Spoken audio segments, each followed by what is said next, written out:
সিদ্ধি বাবার সিদ্ধি ভাঙ গাজা আপিন তহবিলে যার যেরু বর্ত সাহায্য করুন বাবা মহাদেব।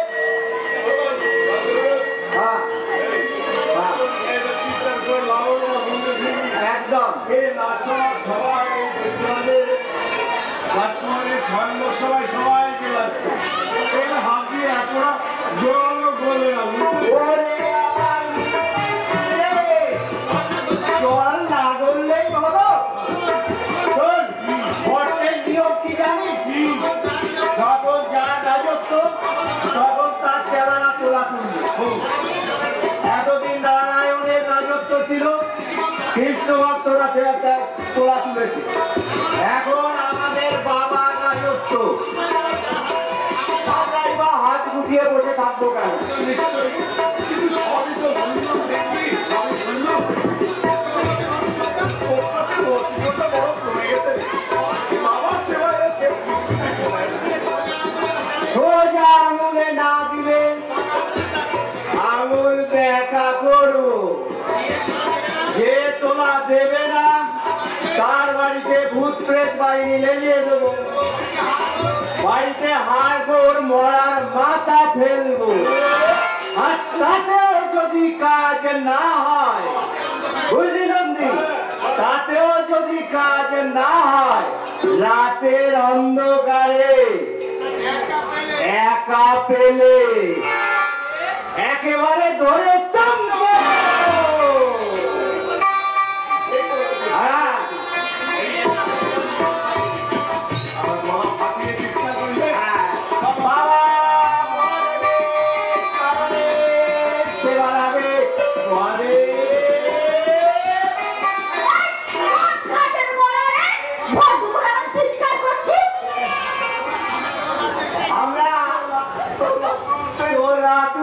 এসেছি তোলা।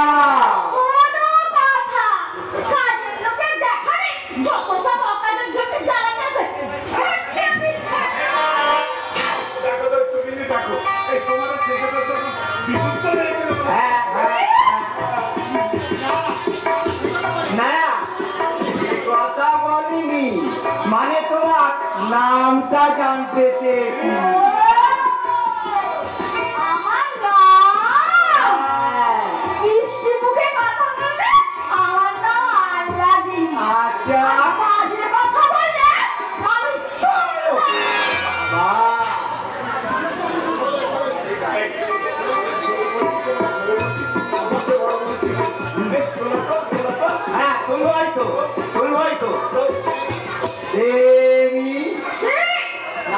দৈত্যানি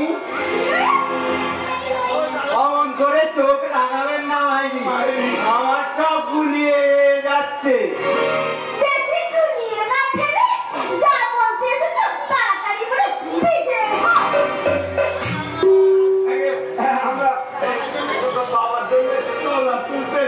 তোলা তোলা তোলা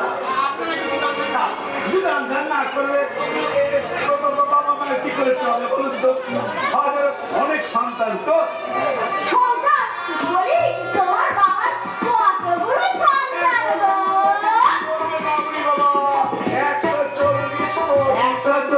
কোটি। হ্যাঁ হ্যাঁ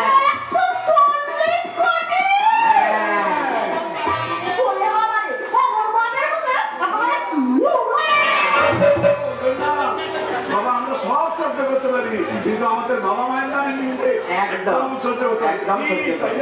হ্যাঁ হ্যাঁ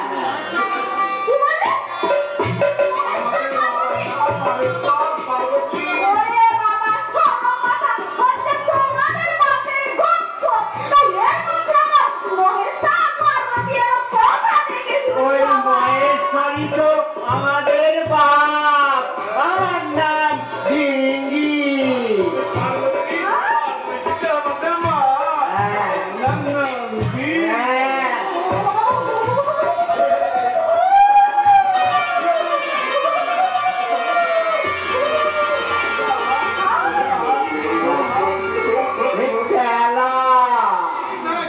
ঠিক ধরেছ, আমরা বাবা ভূতনাথের চেলা।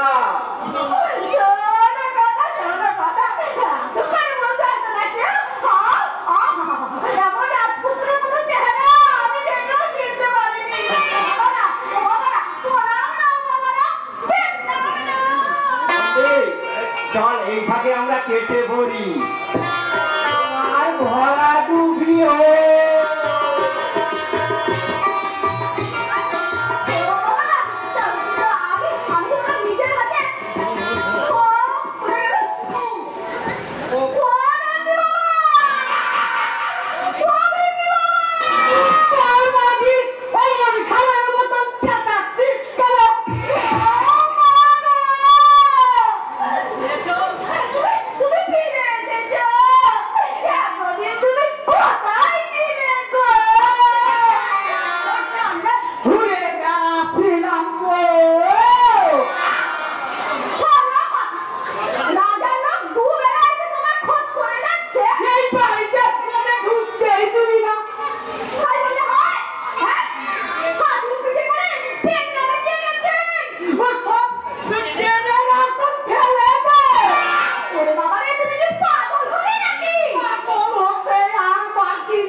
মহারাজের কানে গেলে সর্বনাশ হয়ে যাবে।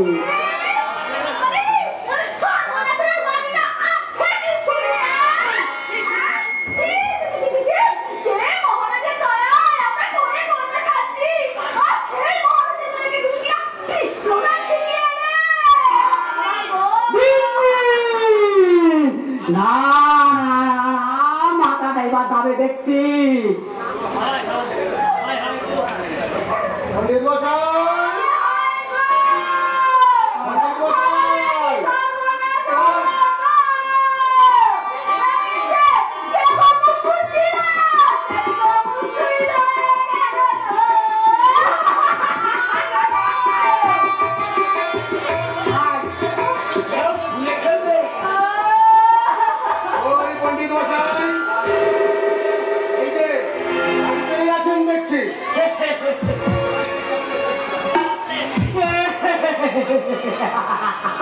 বাড়ি ছেড়ে যাবো কোথায়?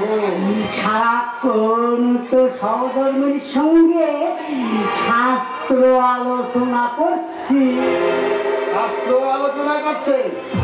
ধরুন সারা বৈষ্ণব আপনার স্বাস্থ্য পরীক্ষা করার জন্য উন্মুখ হয়ে আছে।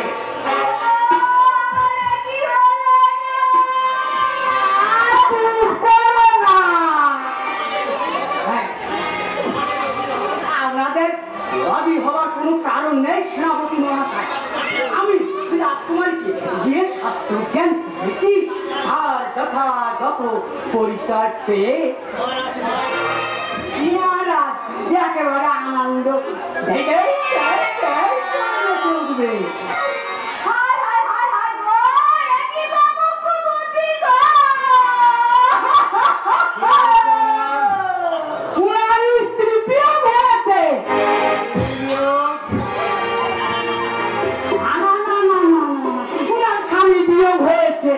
আমি না না না না ওনার সন্তান দিয়ে হয়েছে। সন্তান? আপনার আমার সন্তান হলো কবে? হয়নি বুঝি? দেখেছেন শাস্ত্র আলোচনা করতে করতে সব কেমন বিস্ফোরণ। আরো আরো অনেক শাস্ত্র বাকি সভাপতি মহাশয়। আমি তাহলে এখন আসুন সভাপতি মহাশয়। বেশ, আমি চললাম, কিন্তু মনে রাখবেন রাজকুমারী শাস্ত্র পরীক্ষা দিনে নিয়ে আসছে। তার শাস্ত্র জ্ঞানে মহারাজ যদি খুশি হন তাহলে আপনি পাবেন আশাতীত পুরস্কার। আর যদি দেশ বিদেশের ভারতের সম্মুখে মহারাজাকে অবমানিত হতে হয় তাহলে আপনার যে অবস্থা হবে তা ভেবেও আমি আতঙ্কে শিউরে উঠছি। কথাটা মনে রাখবেন।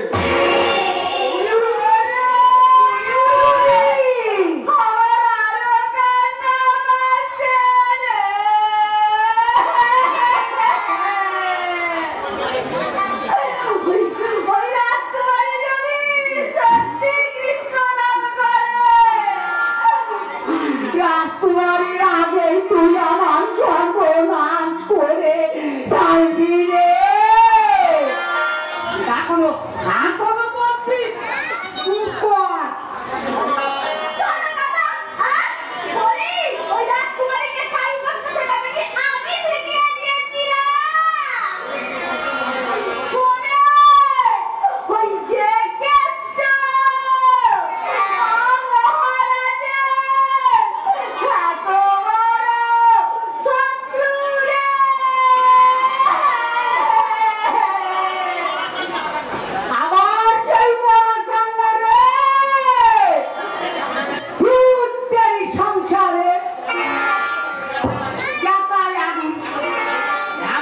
পরিবার নিয়ে ঘর করাচ্ছে জলে ডুবে অনেক ভালো অনেক।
কেন মহেশ্বর তোমার ভালো লাগছে না? ওই দেখো দূর দূরান্তরে দোষটা হলাকর্ষণ করছি। আর আর লুমটাম যাযাবর যাদের জীবিকা তারা আমাদের প্রেরণায় কৃষিকাজে মন দিয়েছি। তো বুঝলাম, কিন্তু আজ যে ভক্তবানের চরম বিপদ। কিসের বিপদ? রাজকন্যা উষার দৈত্য সমাজ তার স্বাস্থ্যদানের পরীক্ষা দেয়। পরিচয় নেওয়ার জন্য দেশ বিদেশ থেকে সব ভাগেরা কেন? হবে পার্বতী, হবে। মহাকালের লাল বৃষ্টির মাঝে আমি খুঁজে পেয়েছি বিপক্ষকে। আমার মনে হয় ওই ভাটের মধ্যেই লুকিয়ে আছে কোনো ছদ্মবেশী শত্রু। ঠিক বলেছো প্রভু, তুমি ঠিক বলেছো। তাই তাই আমি আমার মহারাজার বিস্তার করে সেই ছদ্মবেশী শত্রুকেই এখনই এখনই আমি তোমার সম্মুখে এনে দিচ্ছি।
কৃষিকাজ তবে কি ভেবেছ তোরা চিরকাল লুট করাজ করেই কাটবে?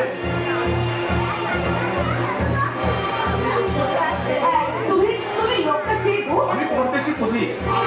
আসছো কোথা থেকে? তারকা থেকে। বুঝতে পারছিস না বউ, রাজকন্যার বিয়ে উপলক্ষে রাজসভায় যাচ্ছে। রাজকন্যা আমার বিশাল বিবাহ। আরে বাবা, কেন চালাতে করছো ভাগ করছাই? আমরা সব জানি।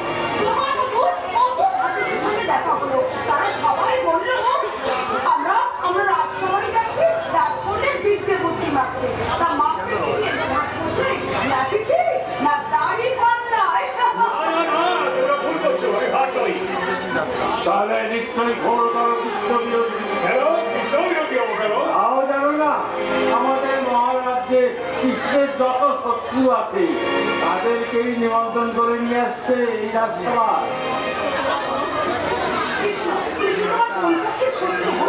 না না গো, কৃষ্ণ আমার শত্রু নয়, আমি কৃষ্ণের ভক্ত। আমার নাম অনিরুদ্ধ।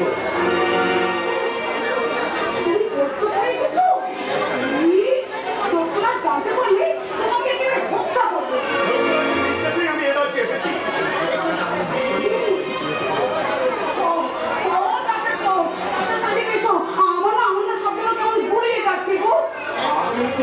আমি তো ঠিক বুঝতে পারছি না, আমার সব তালগোল পাঠিয়ে যাচ্ছে।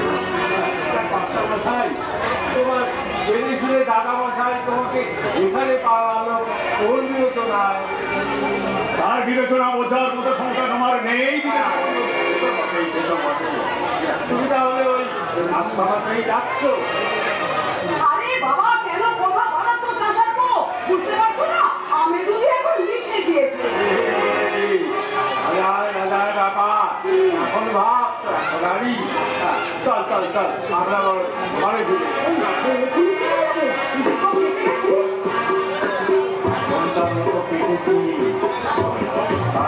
হবে না। চলো চলো, আমরা তাহলে আসি গো পতি, আসি।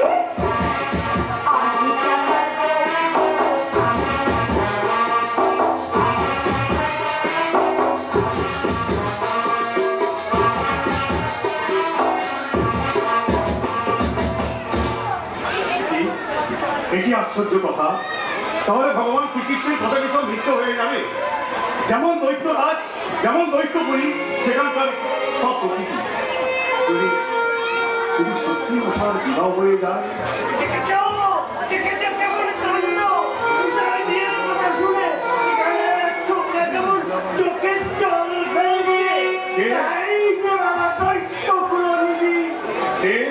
আপনি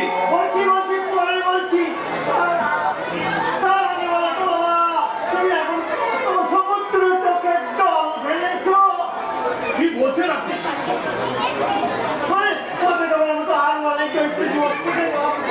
সবার মুখে একই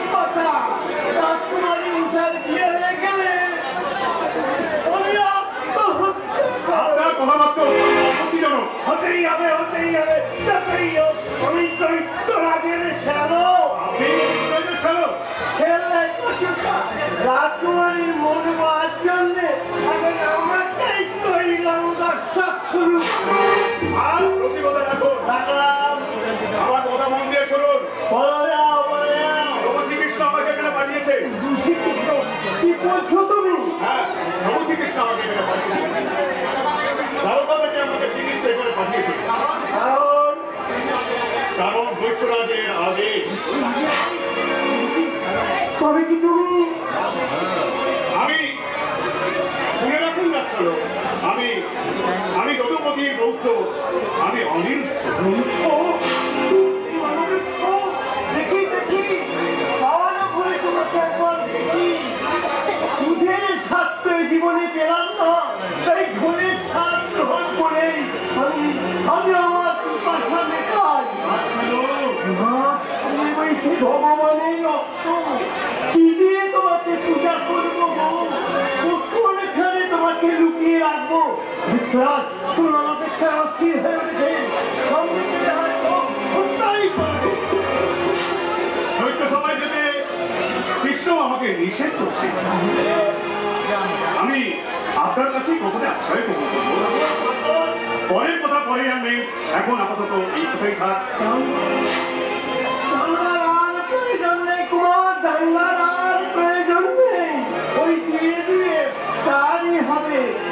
নারায়ণের কুটিচক্র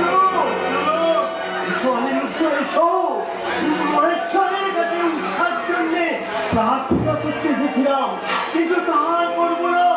বুঝেছি আমার প্রভু আর ঘুমিয়ে নেই। তাই তো এই বিপদ থেকে উদ্ধার করতে বিপদ কারণ তোমাকেই পাঠিয়েছে। শুনুন না ছিল, বিপদ সমুদ্রে ঝাঁপ দিয়েছি, ভয় ঢুকবো, নাহলে বললাম জয় শ্রীকৃষ্ণ। চারিদিকে নৈত্য করে সশস্ত্র প্রহারা, কেউ শুনতে পেলে সর্বনাশ হয়ে যাবে। ভাই কৃষ্ণ বলতো আমি মহেশ্বর। 100 বার করবে। স্বয়ং কৃষ্ণই বলেছেন হরিহর